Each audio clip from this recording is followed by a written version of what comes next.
Percy, is Kronos really going to invade? I wish I could tell you better, but yeah, he will. I thought Grover might chew up his reed pipes in anxiety, but he straightened up and brushed off his t-shirt. I couldn't help thinking how different he looked from the fat old Linnaeus. I've got to rally the nature spirits then. Maybe we can help.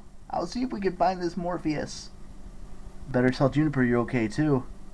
His eyes widened. Juniper! Oh, she's gonna kill me! He started to run off, then scrambled back and gave me another hug. Be careful down there. Come back alive.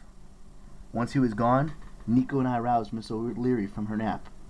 When she smelled the tunnel, she got excited and led the way down the steps.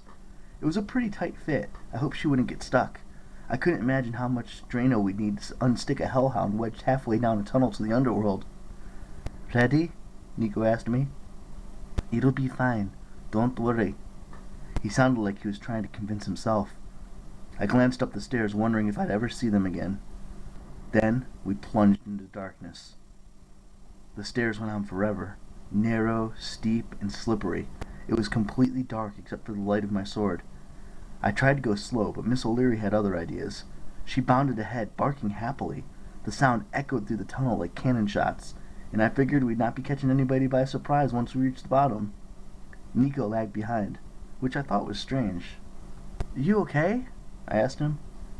Fine. What was that expression on his face? Doubt? Just keep moving, he said. I didn't have much choice. I followed Miss O'Leary into the depths. About an hour, I started hearing the roar of a river. We emerged at the base of a cliff on a plain of black volcanic sand. To our right, the river Styx gushed from the rocks and roared off in a cascade of rapids. To our left, far away in the gloom, fires burned on the ramparts of Erebus, the great black walls of Hades' kingdom. I shuddered. I'd first been here when I was 12, and only Annabeth and Grover's company had given me the courage to keep going. Nico wasn't going to be quite as helpful with the courage thing. He looked pale and worried himself. Only Miss O'Leary acted happy. She ran through the beach, picked up a random human leg bone, and romped back towards me. She dropped the bone at my feet and waited for me to throw it. Maybe later, girl. I stared at the dark waters, trying to get up my nerve.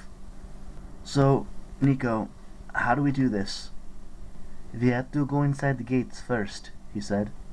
But the river's right here. I have to get something, he said. It's the only way. He marched off without waiting. I frowned. Nico hadn't mentioned anything about going inside the gates.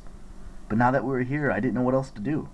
Reluctantly, I followed him down the beach towards the big black gates. Lines of the dead stood outside waiting to get in. It must have been a heavy day for funerals, because even the easy death line was backed up. Woof!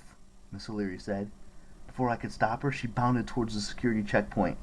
Cerberus, the guard dog of Hades, appeared out of the gloom, a three-headed Rottweiler so big he made Miss O'Leary look like a toy poodle.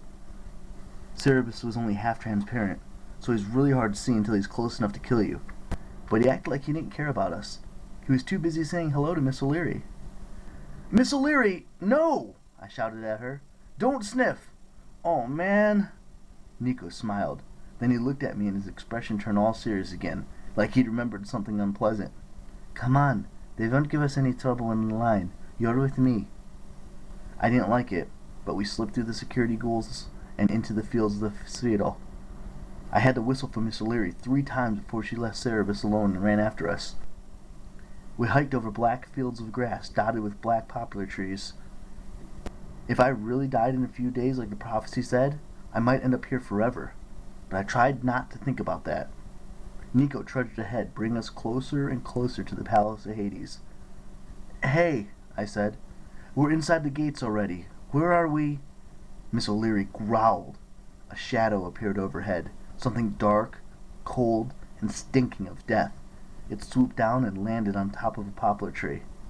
Unfortunately, I recognized her.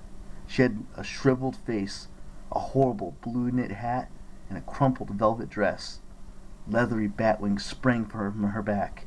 Her feet had sharp talons, and in her brass-clawed hands she held a flaming whip and a paisley handbag. Miss Dodds, I said. She bared her fangs. Welcome back, honey. Her two sisters, the other Furies, swept down and settled next to her on the branches of the poplar. "You know Electro?" Nico asked me. "If you mean the hag in the middle, yeah," I said. "She was my math teacher." Nico nodded, like this didn't surprise him.